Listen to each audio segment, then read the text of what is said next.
Gaziantep, Turkey, which for 8 years has welcomed millions of Syrian refugees, has reversed course, forcing thousands to leave its major cities in recent weeks and ferrying many of them to its border with Syria in white buses and police vans. President Recep Tayyip Erdogan is pushing a radical solution, resettling refugees in a swath of Syrian territory controlled by the United States and its Kurdish allies.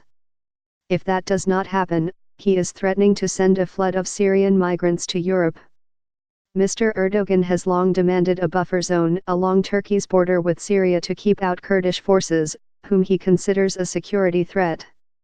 But he has repackaged the idea for the zone as a refuge for Syrians fleeing the war, acting as resentment against Syrians in Turkey has increased, and a Syrian and Russian offensive in Syria has sent hundreds of thousands more refugees fleeing toward the Turkish border. Our goal is to settle at least 1 million Syrian brothers and sisters in our country in this safe zone, Mr. Erdogan told leaders of his Justice and Development Party in Ankara on Thursday. If needed, with support from our friends, we can build new cities there and make it habitable for our Syrian siblings. None of the other powers involved in the war in Syria has wholly agreed to the idea, but Mr. Erdogan is demanding immediate access to the territory or threatening to take it himself.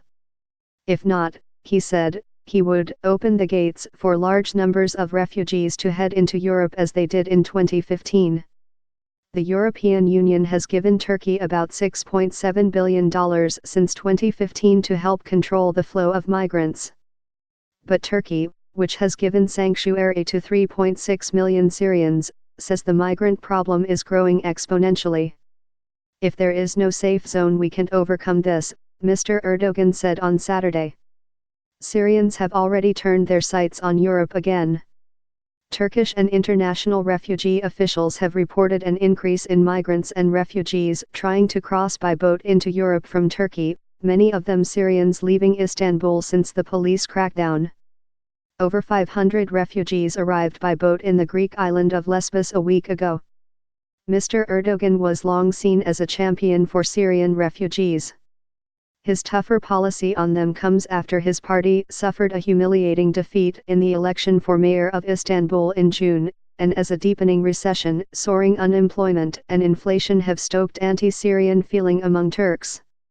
Officials are cracking down on Syrians working illegally or without residence papers, fining employers and forcing factories and workshops to close.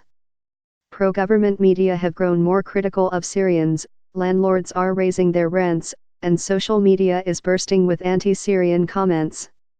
Local officials, many from Mr. Erdogan's party, deny the government is deporting refugees but support the crackdown, saying Syrians must live within the law. The change is evident in places like Esenyurt, a working-class district of Istanbul. A district spokesman, Fatih Yilmaz, said the municipality was providing buses for around 100 people a week to return to Syria. He said the departures had pleased Turkish citizens, even if factory owners complained they had lost workers and landlords had lost tenants. For Syrians living in Turkey, the shift in policy and attitude is a painful shock. It's a disaster for Syrian people, said Moand Gabash, an activist who works for a non-governmental organization in the southern town of Gaziantep, near the Syrian border.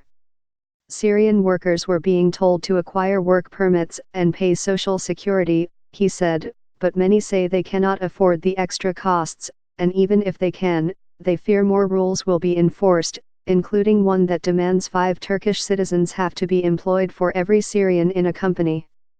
Police officers in Gaziantep visited a street of Syrian grocery and pastry shops and told store owners to remove the Arabic lettering from their shop signs or face a fine, enforcing a local law that had been ignored for 8 years. The Syrians complied, painting out the Arabic and hanging Turkish flags in solidarity, but some said they were angry since it would cost them business.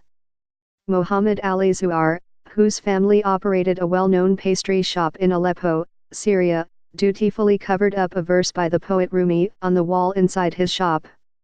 "One fine from the police would finish me," he said.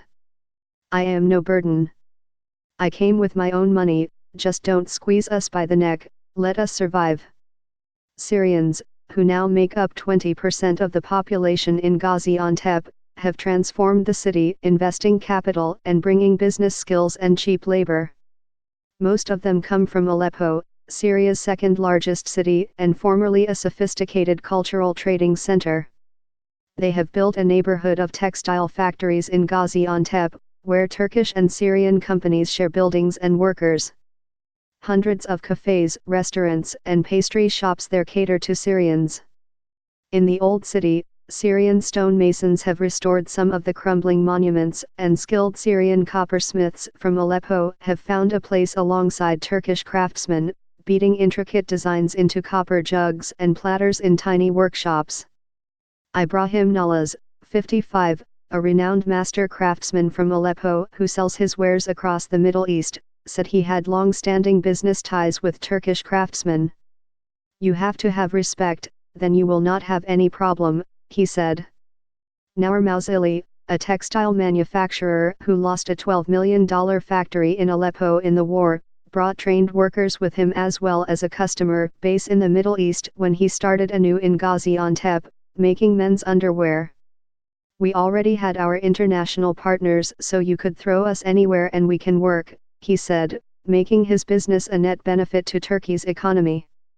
Syrian big business owners said if you followed the rules you could still work in Turkey even if the profit margins were down. But smaller businesses and laborers expressed concern at the changing atmosphere and crippling fines that have already forced factory closings. "The factories laid us off because we have no work permits," Ahmed Adalai, 24, said as he waited with a group to cross the border into Syria. He left Istanbul, but after a month looking for work in southern Turkey where he was registered, was leaving the country. "There's no work." Mayor Fatma Sahin, a senior official in Mr. Erdogan's party, has been a strong supporter of Syrian refugees for the economic boost they have brought the city but says they have to obey Turkey's laws. "What we say to the Syrians is there are rules to live here, so you have to obey those rules," she said. But Syrians see the new policies are aimed at making them leave. "They need to make us think it is better to go back to the safe zone," said Abdulkarim Al-Rahman, who runs a branch of a well-known Syrian perfumery in Gaziantep. The vans and buses of Syrian refugees arrive almost hourly at the border crossing near the town of Kilis, adjoining a Turkish-controlled area of northwestern Syria. Syrians living nearby said the police were depositing unregistered refugees directly across the border. The Syrians being deported represent only a fraction of the Syrian refugees in Turkey.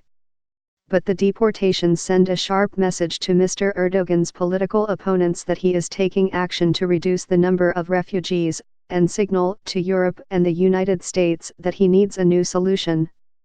In Gaziantep, Mayor Sahin said she supported the plan for a safe zone in Syria and expected half of the 500,000 Syrian refugees in her province would move there.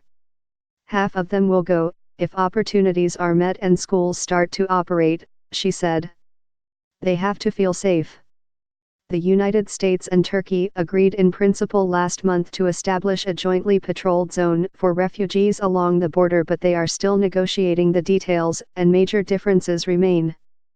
Mr. Erdogan wants the zone to be 20 miles deep and run for 300 miles along the Turkish-Syrian border east of the Euphrates. The United States has limited Turkey's access to a few miles.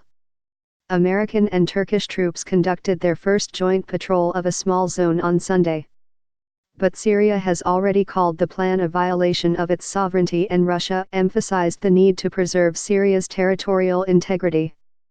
The Kurds oppose the deal but have reportedly pulled back heavy weaponry from part of the border area. American officials are focused on preventing clashes between Turkish and Kurdish forces. Present conditions are not conducive to organized returns and repatriation of Syrian refugees in safety and dignity, Lana Walsh, spokeswoman for the International Organization of Migration, said. But she added that the group, in line with the United Nations, recognized that not all areas inside Syria are unstable and recognizes the right for people to return. Syrian refugees remain circumspect about the safe zone. Some oppose any Turkish military expansion into Syria, but many still see Turkey as their best ally and a Turkish-controlled safe zone preferable to Syrian government or Kurdish control.